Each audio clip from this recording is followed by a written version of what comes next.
vez na sua vida você pensou em mudar o mundo? Se você alguma vez já pensou em mudar o mundo, é claro que você chegou ao ponto de descobrir que ninguém consegue mudar o mundo. Mas se você deseja mudar a vida de uma criança, se você deseja mudar a vida de uma cidade, se você deseja mudar a vida de uma criança como essa que você está vendo aqui, basta apenas você entrar em contato conosco. Entrar em contato com o endereço que está aí no rodapé do seu vídeo, para não mudar o mundo, para não mudar um país, mas para mudar, pelo menos, a vida de uma criança. Isso sim, o mundo você não consegue mudar, mas mudar a vida de uma criança, você consegue. Una-se a nós. Nós somos os Gideões Missionários da Última Hora e estamos unindo o Brasil para evangelizar o mundo.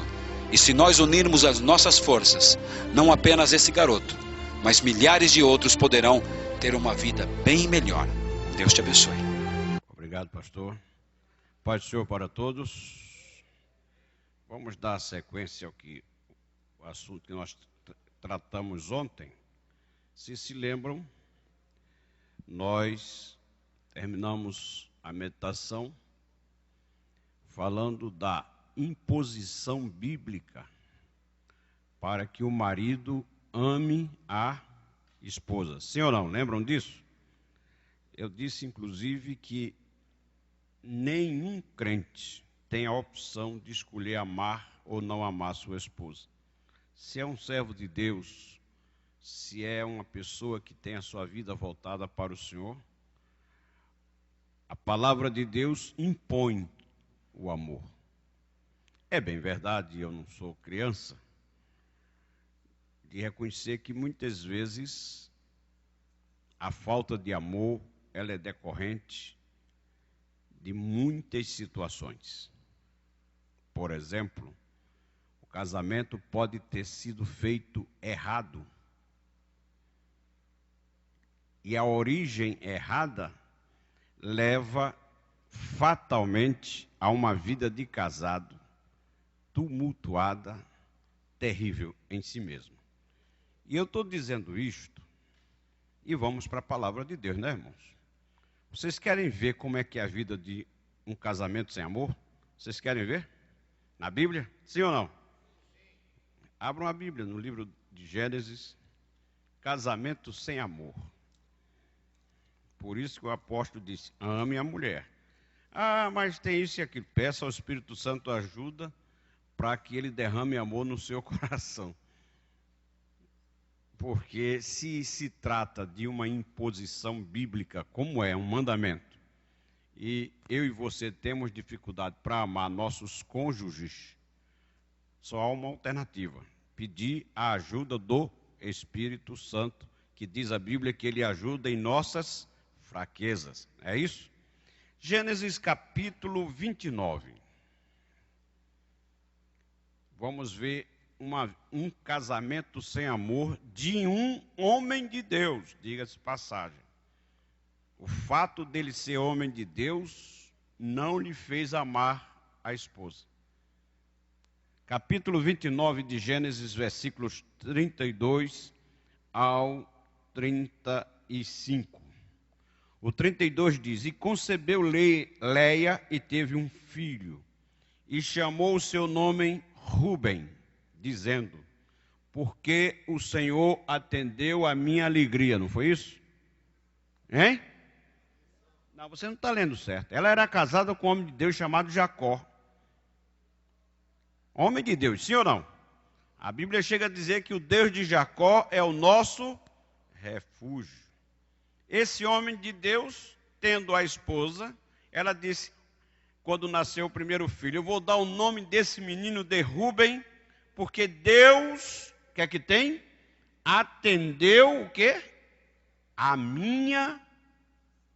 Você continua lendo errado. Não é aflição que está aí, é alegria. Ela era casada com o homem de Deus. Mas vamos ser sinceros. Deus atendeu a minha aflição. E veja que ela disse, por isso agora me amará o meu marido. Versículo seguinte, 33, leiam todos, 33. Todos lendo, vamos ler bem alto, para espantar até o sono. Você está sentado, eu estou em pé, eu não vou dormir. Você sentado depois do almoço é bem complicado. 33, vamos lá, leiam bem alto. 33.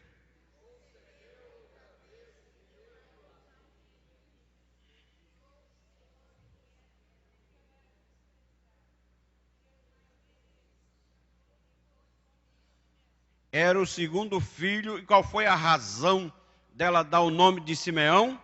Que ela disse, o Senhor verificou que eu era uma mulher o quê? Desprezada. Terceiro filho, vamos ver. E concebeu outra vez e teve um filho, dizendo, agora esta vez se ajuntará meu marido comigo, porque 3 filhos lhe tenho dado, por isso chamou o seu nome de Levi. 3 filhos. E todos os 3 filhos receberam o nome refletindo a situação da falta de amor do marido para ela.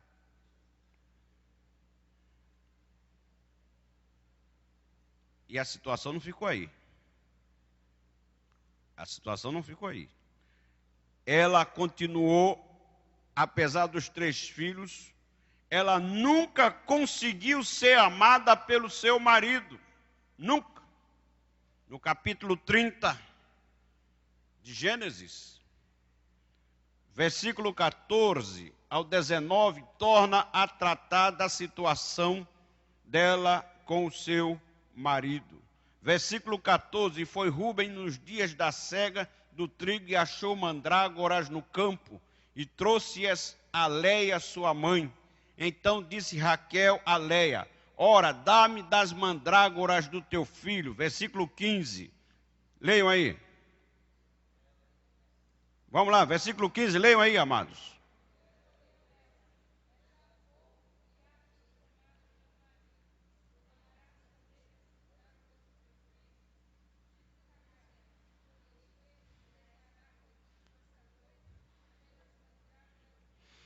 Vindo, pois, Jacó à tarde do campo, saiu-lhe Leia ao encontro e disse, a mim entrarás, porque certamente te aluguei. Ela alugando o seu marido. Te aluguei. A falta de amor entre o marido e ela levou que a vida íntima do casal se desenvolvesse mediante concessão, favor.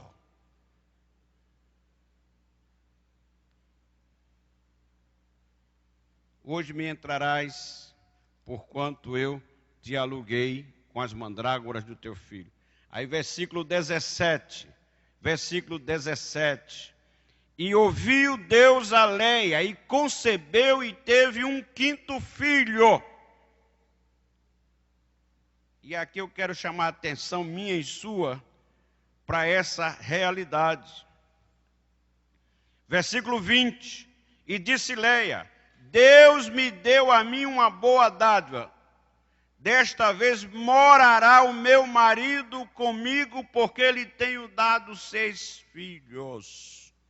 Já era o 6º filho e o amor nunca chegou ao coração do homem de Deus, Jacó.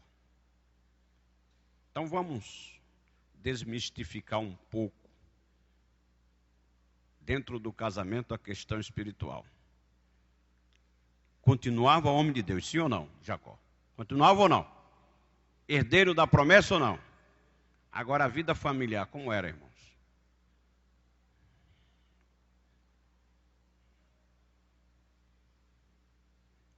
A Bíblia, são passagens bíblicas que se pudesse não existir nelas, certamente era bom não existir. Mas se estão lá, diz a Bíblia que tudo que foi escrito para nossa edificação foi escrito.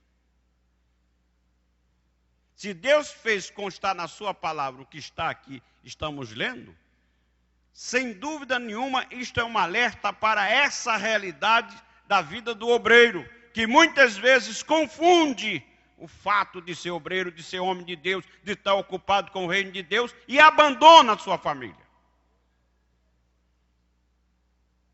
Na igreja, como eu disse ontem, arrebata multidões. É ou não é? Prega para 10 mil pessoas, 15 mil pessoas. Quando acaba de pregar, o povo está no poder, mas ele não passa de um pobre, de um coitado, que quando pensa de chegar em casa, coitado. Se ele nunca pudesse descer do púlpito, dormir no púlpito, comer no púlpito, viver no púlpito, ele ficaria muito feliz. Mas quando pensa de chegar em casa, o ambiente de casa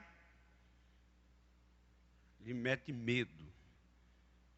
Porque ele em casa não tem aquilo que a Bíblia diz como modelo para um casamento abençoado.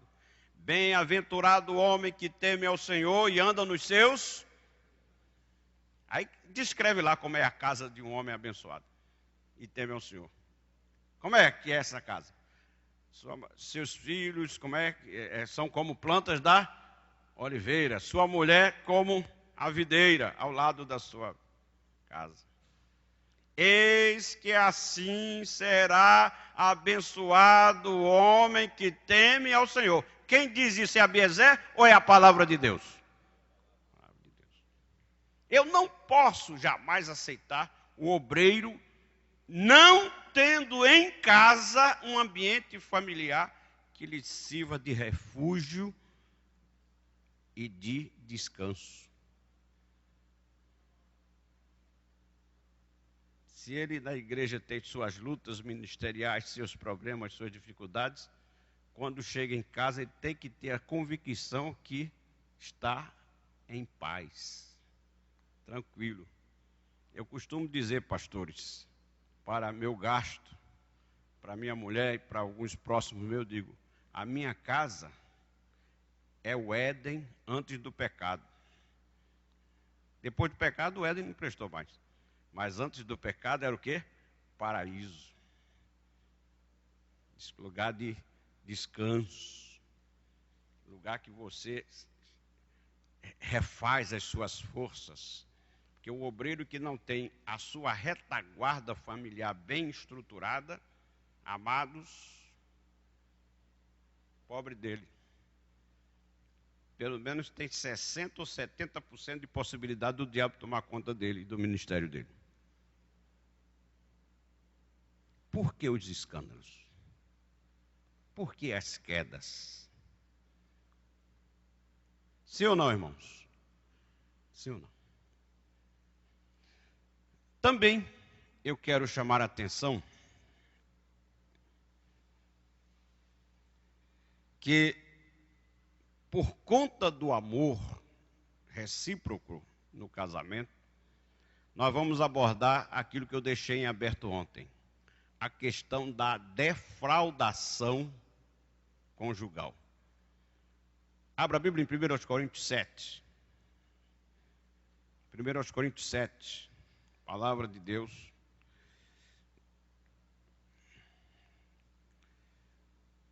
Ministrada pelo apóstolo Paulo aos irmãos de Corinto e a nós hoje. Capítulo 7, como é que ele diz aí, irmão, no versículo 5? Como é que diz a primeira parte do versículo? Diz o quê? Não vos o quê? Defraudeis. O verbo defraudar. O que significa o verbo defraudar? Eu vou dizer alguns significados, está aí na apostilha.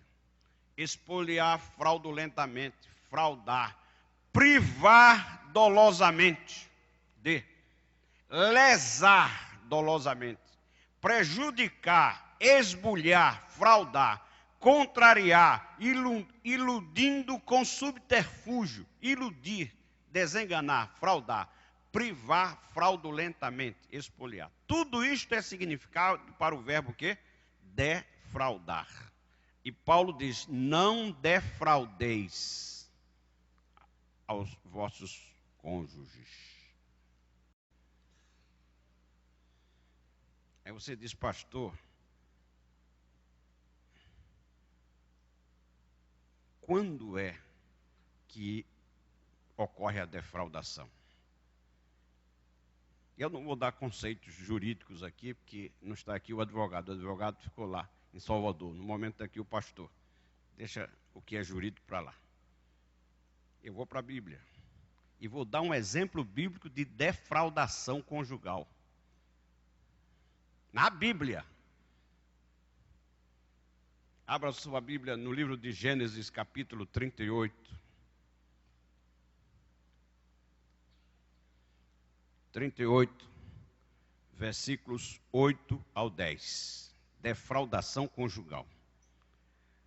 38, versículo 8 diz: Então disse Judá a Onã: Entra a mulher do teu irmão e casa-te com ela e suscita semente a teu irmão. Versículo 9. Onã, porém, soube que essa semente não havia de ser para ele. E aconteceu que, quando entrava a mulher do seu irmão, derramava-a na terra para não dar semente a seu irmão. Ou seja, a defraudação conjugal tem que estar presente o dolo, que é aquela visão de eu vou fazer isto para causar dano a fulano ou a fulano. Eu não quero lhe dar prazer, eu quero lhe fazer sofrer. Então vou negar um direito que é dela ou dele no casamento.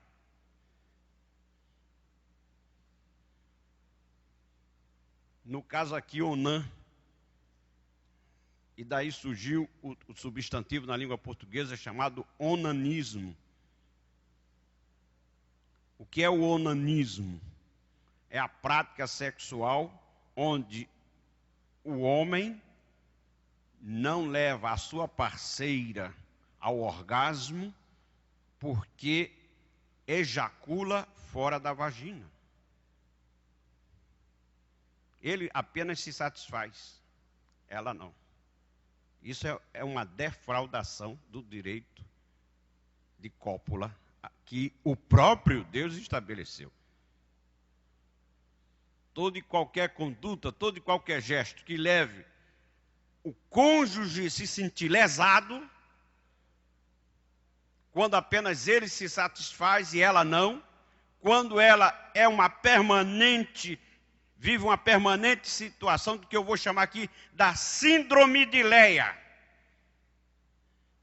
O doutor Alice pode discorrer melhor sobre síndrome do que eu. Eu sou apenas um especulador no assunto. Ele, com a formação que tem, profissional, poderia dissertar melhor do que eu sobre síndrome. Qual é a síndrome de Leia? Da mulher casada que vive eternamente aspirando ser amada e correspondida pelo marido.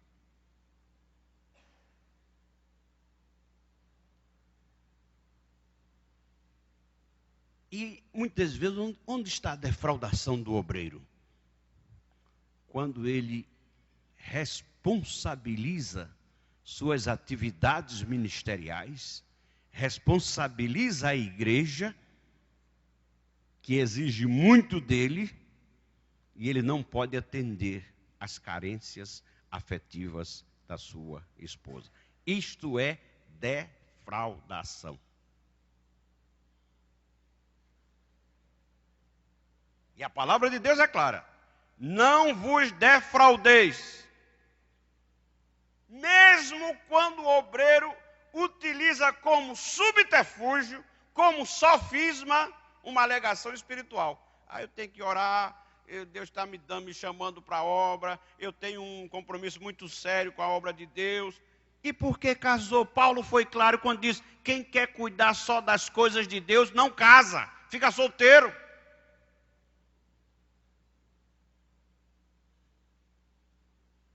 E foi mais longe quando disse: porque o marido tem que agradar a igreja, e a mulher tem que agradar a igreja e a seu pastor. É assim que a Bíblia diz? Não é. O marido tem que agradar a mulher, e a mulher tem que agradar o marido, e ponto final. E ele disse, quando Paulo disse, se dependesse da minha opinião, ninguém casaria na obra de Deus. Verdade ou não é? 1 Coríntios 7.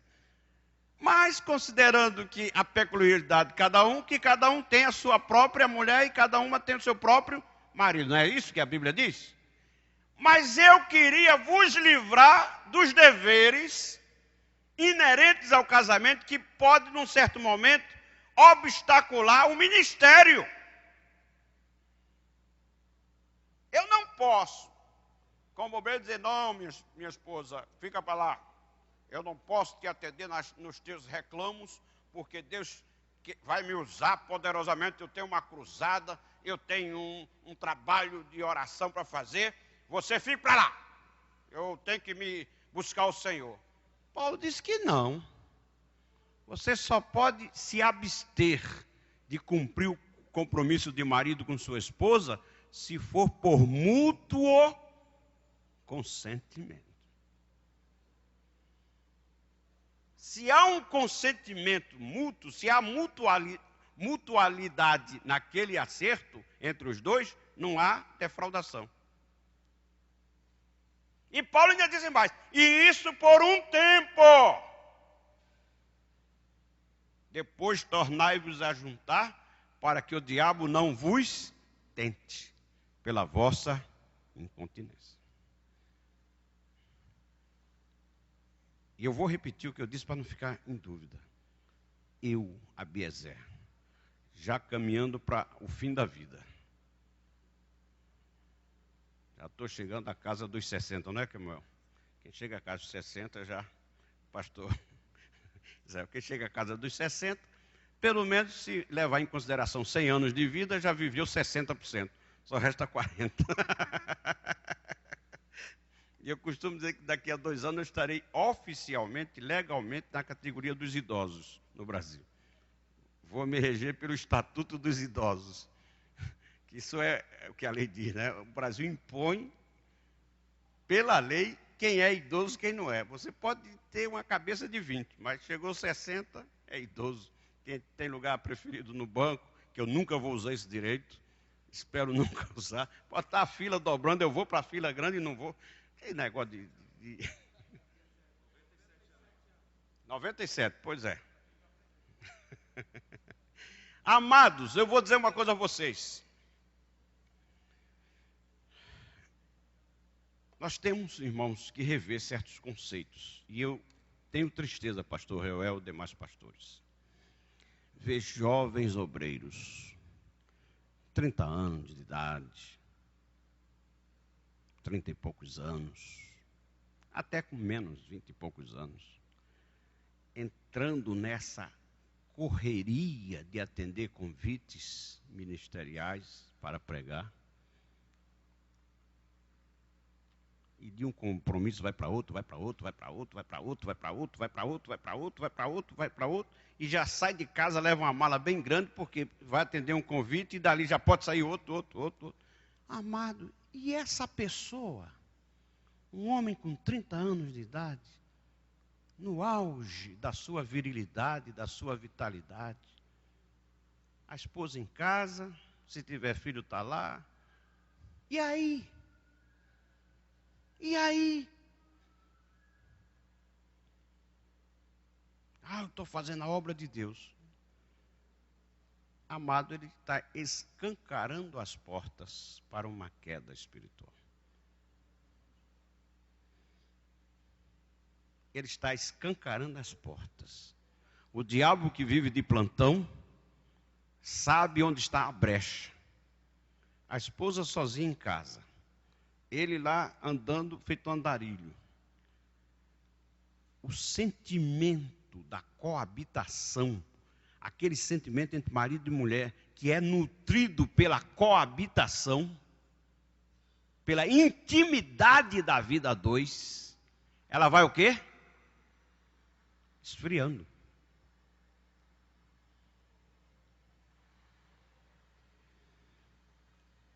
E usa a obra de Deus como escudo para o seu erro. Isso é um erro e diz, por que Deus não evitou que ele caísse? Porque a palavra de Deus está sendo transgredida. E Deus não faz acordo com ninguém para que cometa transgressão da sua palavra e fique impune. Primeiro, o compromisso de Deus é com a sua própria palavra. E acabou. A palavra não se ajusta. O obreiro é que tem que se ajustar à palavra de Deus. É verdade ou não é, irmão? Minhas loucuras, minha indisciplina, minha falta de controle não me dão autoridade para que eu transgrida a palavra de Deus e fique impune. Mas, amados, decorrente disso tudo, nós vamos passar para o ponto seguinte, que está na página 9. 9 e 10 agora. Que é a questão dos filhos do obreiro. O obreiro e seus filhos. Já vimos, já exaurimos o obreiro com a sua esposa. Agora vamos para um ponto mais difícil, que é o obreiro com os seus filhos. Primeira coisa, nós sabemos que o único ser humano que não nasceu da vontade do varão e da carne, quem foi? Quem? Jesus. Todos os demais filhos, todos os demais seres humanos foram formados e são formados pela junção carnal de um homem com uma mulher. E o obreiro tem seus filhos. Casado, tem seus filhos.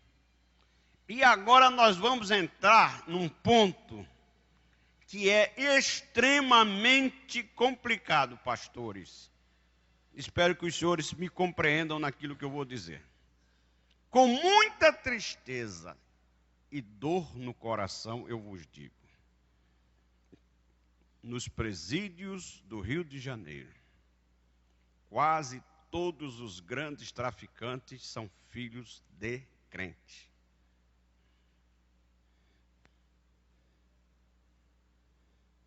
Quase todos. Eu fui pregar uma vez na igreja ali no Rio Comprido. Uma irmã disse, está vendo aí, pastor, no Morro dos Prazeres, aqui na frente da igreja. Quase todos os chefes aí do tráfico foram criados na igreja.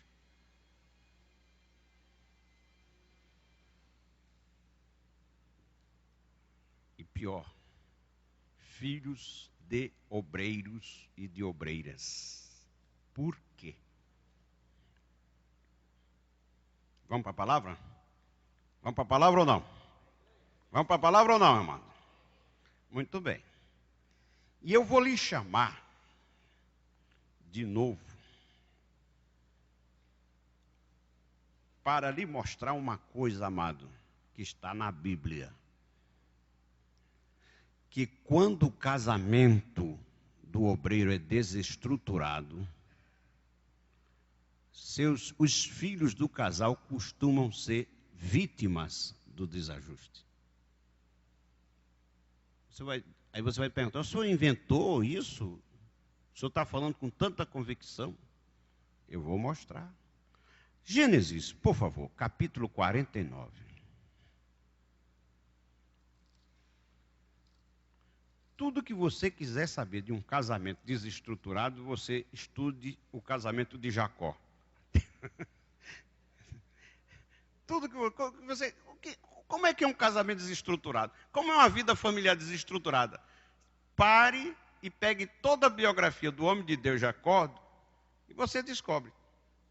Capítulo 49 de Gênesis. Jacó reuniu seus 12 filhos para abençoá-los. Era a palavra de despedida do patriarca, que logo em seguida faleceria, morreria. Perfilou os 12 filhos. E olha que Jacó estava no final. no capítulo anterior, 48, diz que ele estava enfermo em casa quando José foi visitá-lo com seus 2 netos. E ele, com muita dificuldade, se levantou, não é isso? Capítulo 48. Capítulo 48. Mas, antes de prosseguirmos, eu só vou dar uma rápida palavra no versículo 2.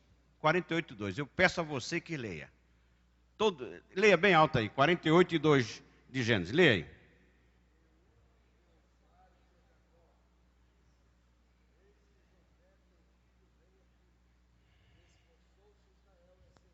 Quem estava doente foi Jacó, mas quem se levantou foi Israel.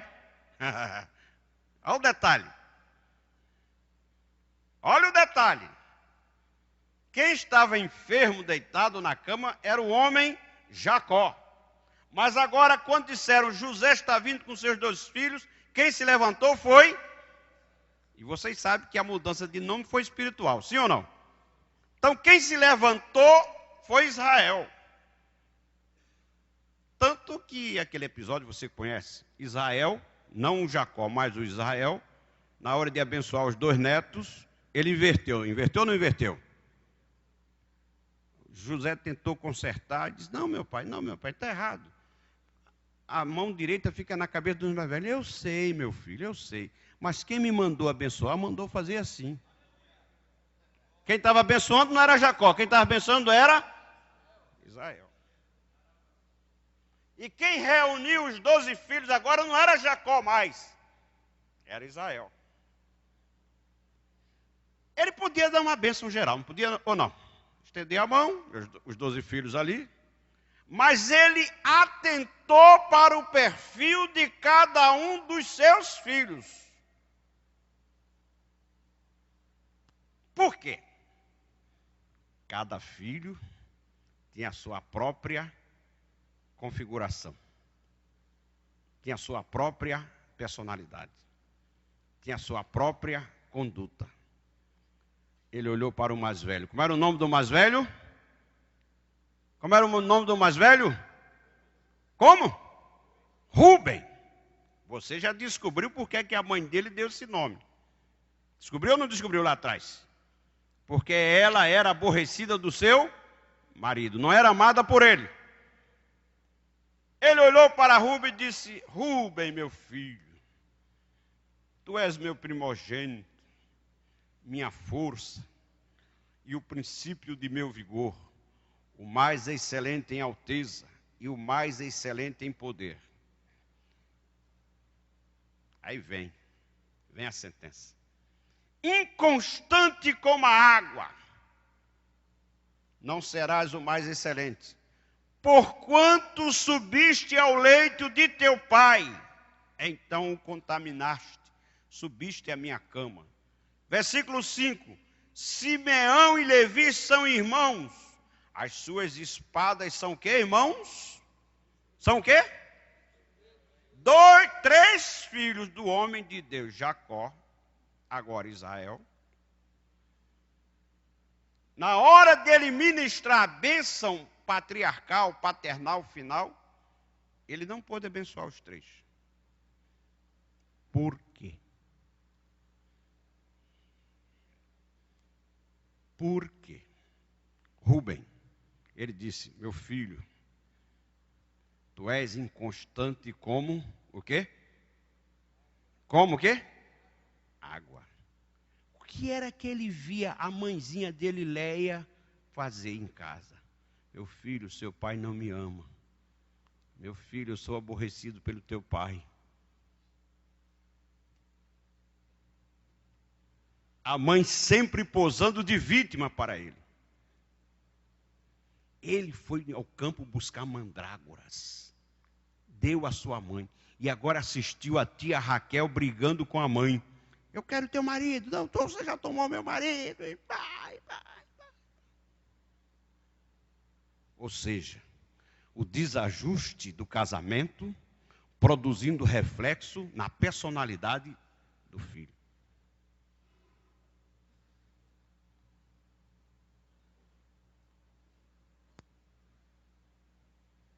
Está pesado? Vocês querem que eu manere um pouco? Manere um pouco ou prossigo?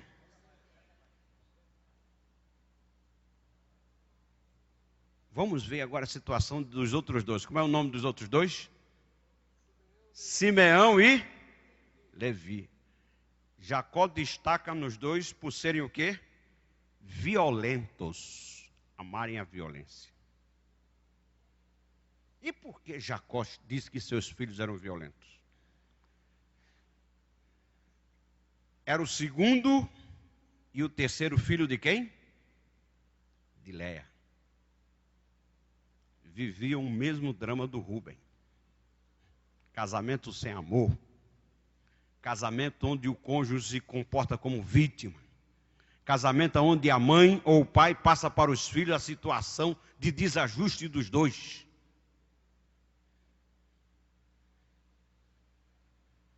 Simeão e Levi souberam que Diná, sua irmã, foi violentada por Siquém. Jacó foi procurado pelo pai daquele moço, aceitou a compensação financeira, e isso está, para você anotar, Gênesis 35, Gênesis 34. Eles estavam fora de casa quando o pai do rapaz veio e propôs um acordo financeiro com Jacó. Jacó aceitou e ficou o dito pelo não dito, vamos casar e resolve o problema, meu filho é namorado da tua filha, você vai ser do meu povo e tudo certinho. Mas a Bíblia diz aí no capítulo 34, a Bíblia está dizendo que no versículo 7, que os dois filhos, Simeão e Levi, não estavam em casa. Quando chegaram, que tomaram conhecimento do acordo do pai, com o pai do rapaz que tinha violentado Diná, diz o texto assim, e vieram os filhos de Jacó do campo, e ouvindo isso, entristeceram-se os varões e iraram-se muito. Com quem? Com quem eles se iraram? Com o rapaz que fez e com o pai que aceitou o acordo. E a partir dali, Jacó perdeu a autoridade de pai para os dois.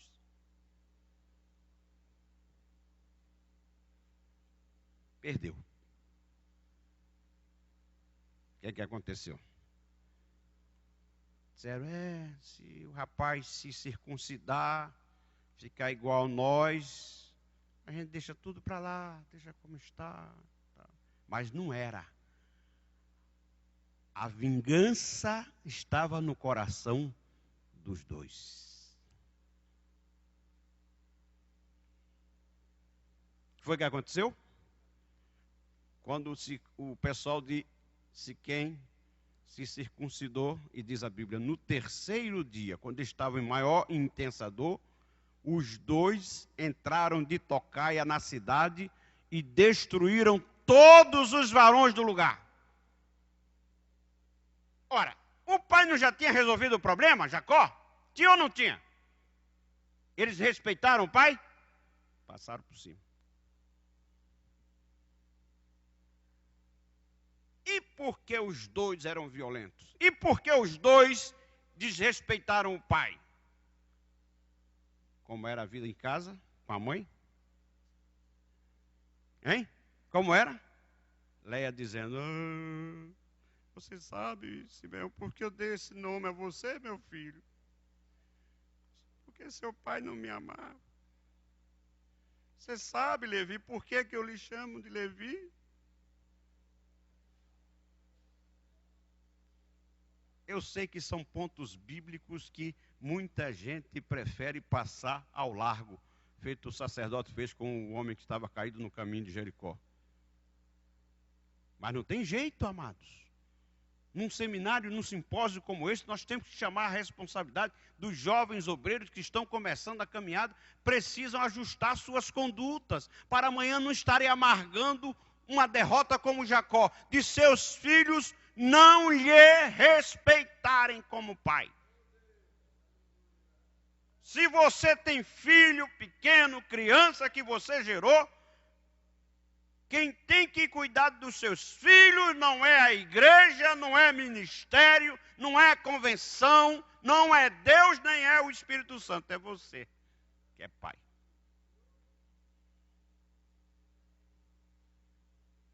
E faça isto enquanto é tempo.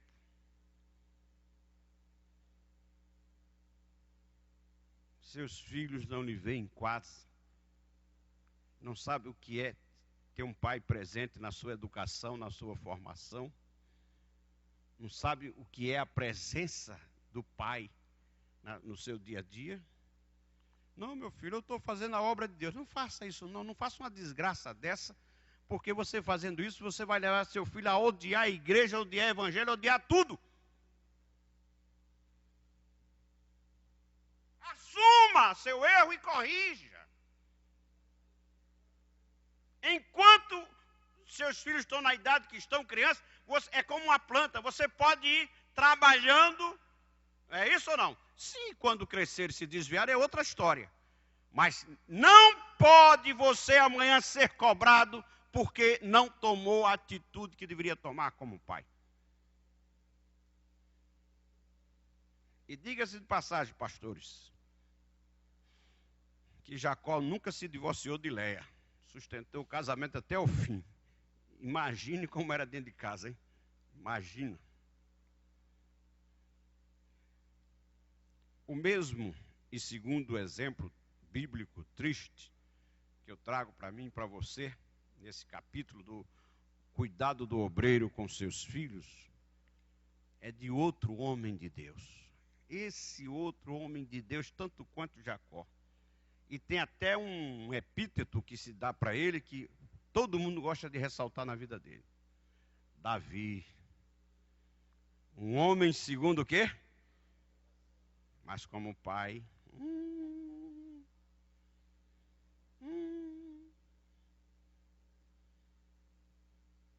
Segundo Samuel. Eu fico feliz que todos vocês conhecem isso de sobejo, eu só estou lembrando. Segundo Samuel, capítulo 13.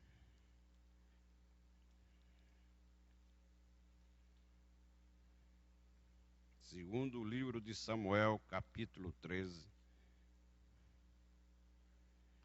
Vamos logo ao 12. Capítulo 12. Segundo de Samuel.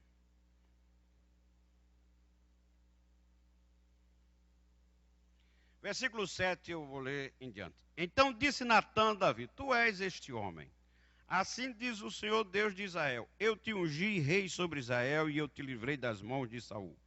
E te dei a casa do teu senhor e as mulheres de teu senhor em teu seio, e também te dei a casa de Israel e de Judá. E se isto é pouco, mais te acrescentaria tais e tais coisas. Versículo 9, todos leiam, por favor. Versículo 9.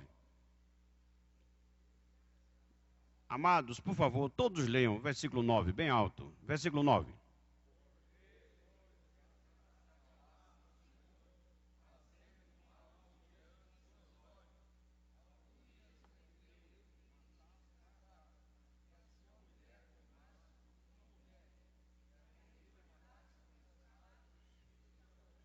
Davi, você já lê aí, você sabe de sobejo, foi aquele homem que, como disse, conhecido como homem segundo o coração de Deus. Um homem que agradava a Deus, mesmo com seus pecados cometidos, seus erros, ele tinha um crédito tão grande diante de Deus, que Deus perdoou. Perdoou ou não perdoou, irmão? Perdoou. Perdoou, tal. Irmãos, você agora comigo vai meditar numa coisa que está aqui no capítulo 12 que lemos, versículo 9.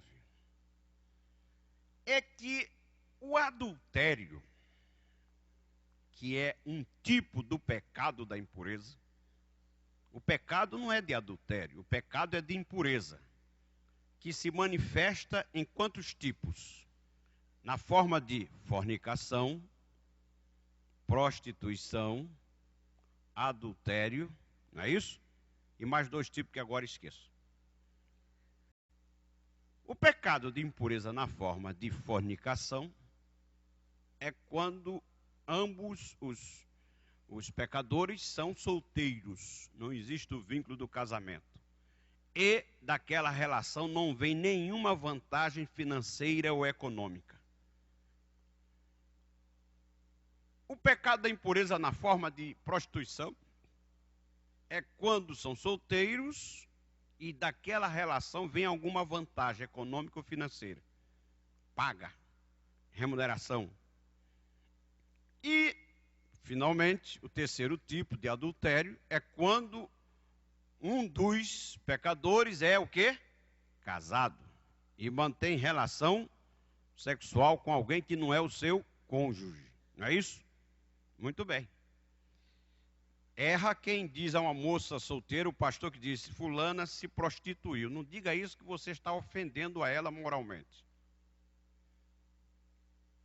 Ela se, como diziam quando eu era criança na igreja, se ela avançou o sinal, quando eu era menino na igreja, diziam, fulana avançou o sinal. Então, se atrapalhou lá com o namorado. Se ela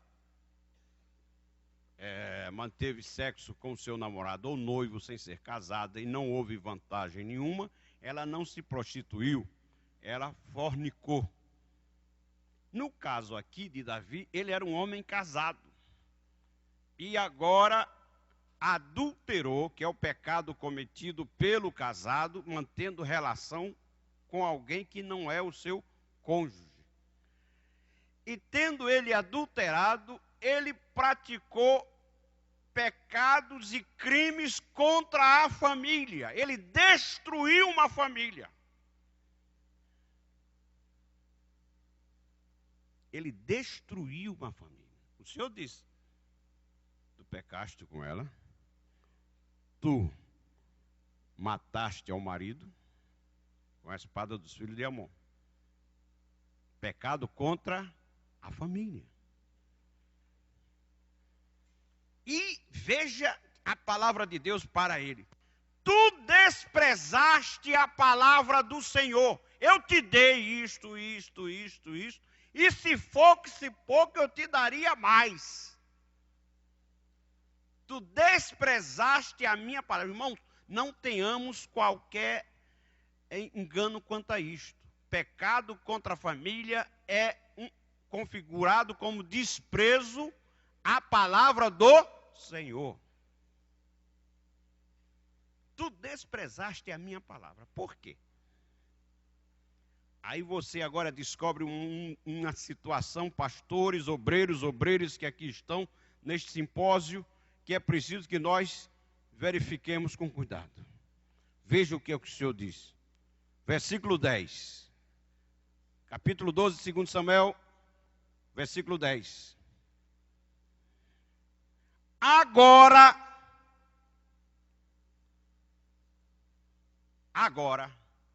a partir deste momento, a partir desta ocasião que eu estou falando contigo, não se apartará a espada jamais da tua casa, porquanto me desprezaste. Irmãos, em Cristo Jesus, pecado contra a família desperta a ira de Deus e o faz cobrador das consequências do pecado. A família de Davi, que sempre foi alvo das bênçãos de Deus, enquanto ele se manteve fiel a Deus, agora passaria a sofrer o quê? As consequências do juízo de Deus. Tu desprezaste a palavra do Senhor. Agora, a partir deste agora, a tua família sofrerá as consequências do teu erro. Em outras palavras, amados, em nome de Jesus, para mim e para você, eu digo, pela palavra do Senhor, a posição do marido na família, dada por Deus como cabeça, que muita gente pensa que é uma posição de hierarquia, eu sou maior, eu sou melhor, na família mando eu sou o cabeça. Lembre-se que esta posição dá a mim e a você uma pesadíssima responsabilidade diante de Deus pelas bênçãos ou pela maldição da família. Deus, quando quer abençoar a família, Ele sempre o faz através daquele que Ele elegeu como cabeça. Dependendo da atitude dele na família, e não é dela, é dele, a cobrança de Deus vem em forma de juízo. E aquilo que era para ser uma família de homem de Deus abençoada, passa a ser uma família que traz dor de cabeça para ele e escândalo para quem está em volta.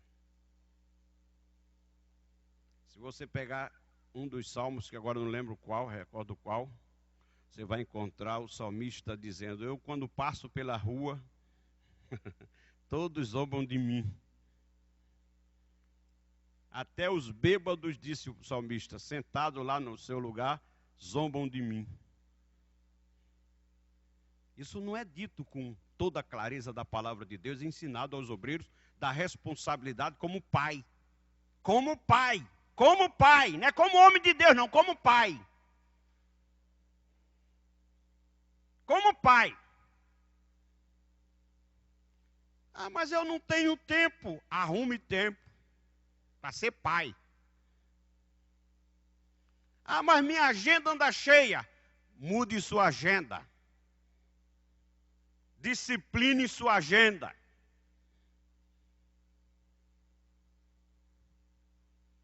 Agora, Davi, que tinha uma vida familiar sossegada e tranquila, passou a assistir tragédias e tragédias na família. Quando ele soube da notícia de Absalão morto, qual foi a atitude dele? Vocês sabem qual foi? Ele chorava, gritava e dizia: Absalão, Absalão, meu filho, quem me dera estar em teu lugar, Absalão, porque eu não morri em teu lugar, Absalão. Por que ele chorava assim? Era saudade do filho, que ele sabia que aquele filho tinha tomado aquele caminho por causa do pecado dele.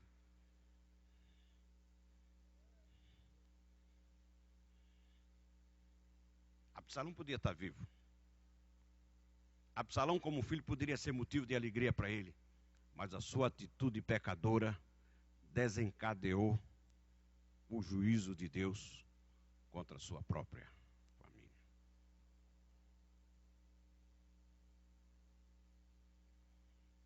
Tem muita gente hoje, e eu sei que tem, muitos servos de Deus, pastores, obreiros, que depois de muitos anos de ministério, quando se lembram dos erros cometidos contra seus filhos, como lamentam.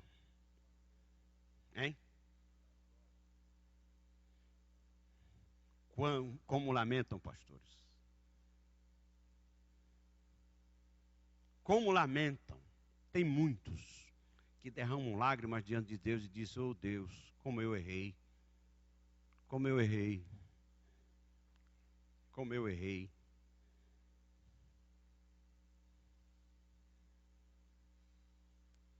Filhos tomaram o caminho das drogas, caminho do crime, são verdadeiros estorvos para aquele homem de Deus. E eu digo, muitos, se pudessem voltar no tempo e corrigir erros que cometeram contra seus filhos, contra a sua família, certamente que fariam. Dramas. Dramas. Dramas.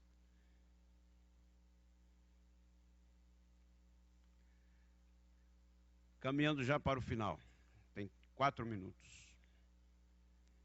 Nós não damos muito valor a isto, mas que está na palavra de Deus, que o tratamento e a relação do pai com os filhos devem ser levados em consideração na hora da consagração do obreiro.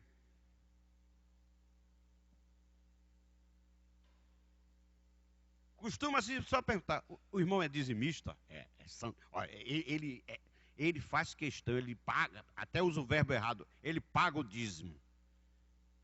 Ele tem formação teológica? Tem, é formado em teologia. É batizado com o Espírito Santo? É batizado com o Espírito Santo. Ele fala em línguas? Eu já ouvi, ele fala em línguas. Ele prega direito? Prega. Ele conhece, ele tem curso teológico? Tem. Esquece-se que a relação familiar dele, do candidato, é requisito para a consagração ou não. Rápido, tem 3 minutos. 1 Timóteo, capítulo 3. 1 Timóteo, capítulo 3. Eu nunca vi ninguém levar em consideração esse requisito, viu, pastor Hel, na hora de consagrar alguém. Mas que é da palavra. É ou não é? É da palavra. 1 Timóteo, capítulo 3. Dentre outros requisitos, versículo 4 diz que governe bem a sua própria casa, tendo seus filhos em sujeição com toda a modéstia.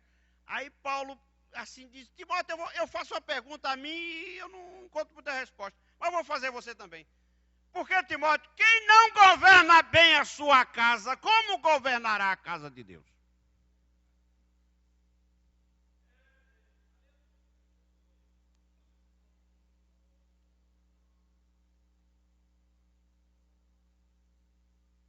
Eu nunca vi convenção nenhuma se reunindo para avaliar a conduta familiar do candidato ao ministério em profundidade. Como é que o irmão dirige seus filhos? Quem dirige lá a sua família é o senhor ou a madame, a sua esposa? Meu pai, já de saudosa memória, ele dizia: meu filho, tem 3 tipos de casa. Quais são, meu pai? Tem a casa do varão, a casa do varela e a casa do varunca. E o que é isso, meu pai? Diz ele: na casa do varão, manda ele e ela não. Na casa do varela, mandam ele e ela. E na casa do varunca, manda ela e ele nunca. Paulo pergunta: como é que se alguém não governa a sua casa, Timóteo, pode ser admitido no ministério? Como? Você não pode obrigar seus filhos a ser crentes. Que a fé não é de todos, está escrito. Mas, pelo fato de não serem crentes, dominarem a sua casa e exercerem o governo da casa, você está errado.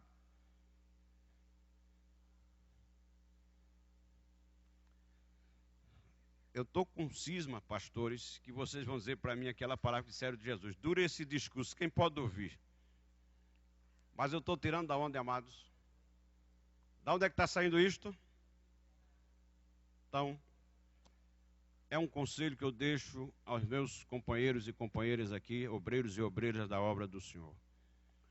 Enquanto é tempo, vamos corrigir as falhas da relação do obreiro com a sua esposa e da relação do obreiro com seus filhos, para que amanhã não estejamos derramando lágrimas como Davi. Absalão, meu filho, quem me dera ter morrido em teu lugar.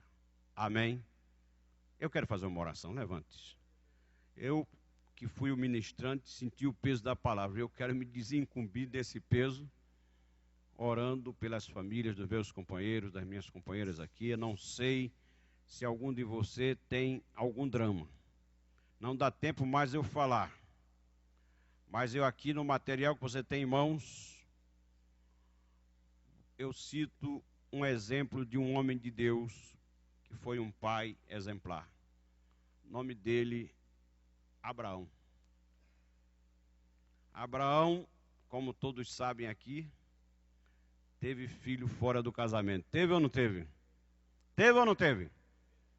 Não desprezou o filho. Não desprezou a Ismael. Quando foi obrigado a tirar Ismael de casa junto com a mãe, diz a Bíblia, que ele pegou pão, água, consultou ao Senhor. O Senhor disse: atenda o que Sara está dizendo a você. bote fora a Agar e seu filho. Mas fique tranquilo.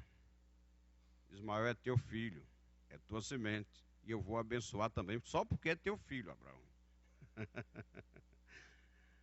Só porque é teu filho, eu vou abençoar Ismael, Abraão.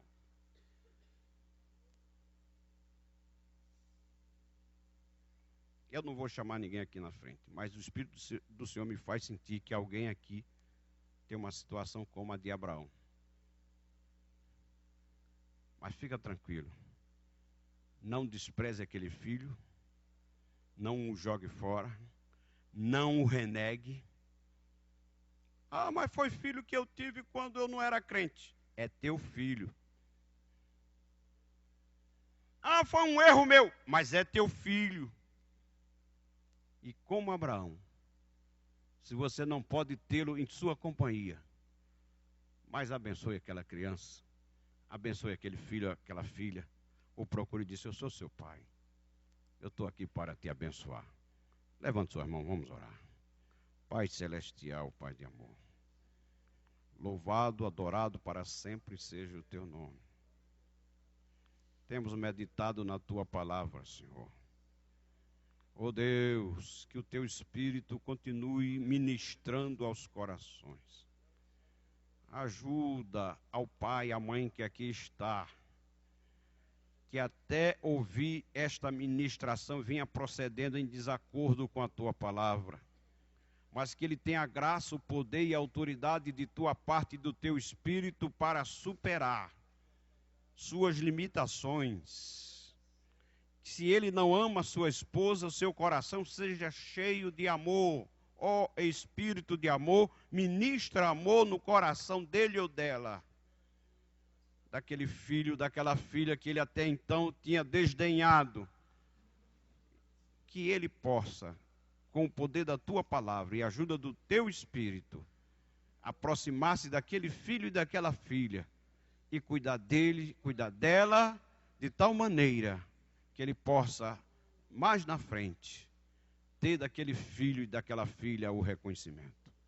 Para a glória, para a honra, para o louvor de Jesus, te peço humildemente, intercedendo por mim e por eles, desde agora para sempre.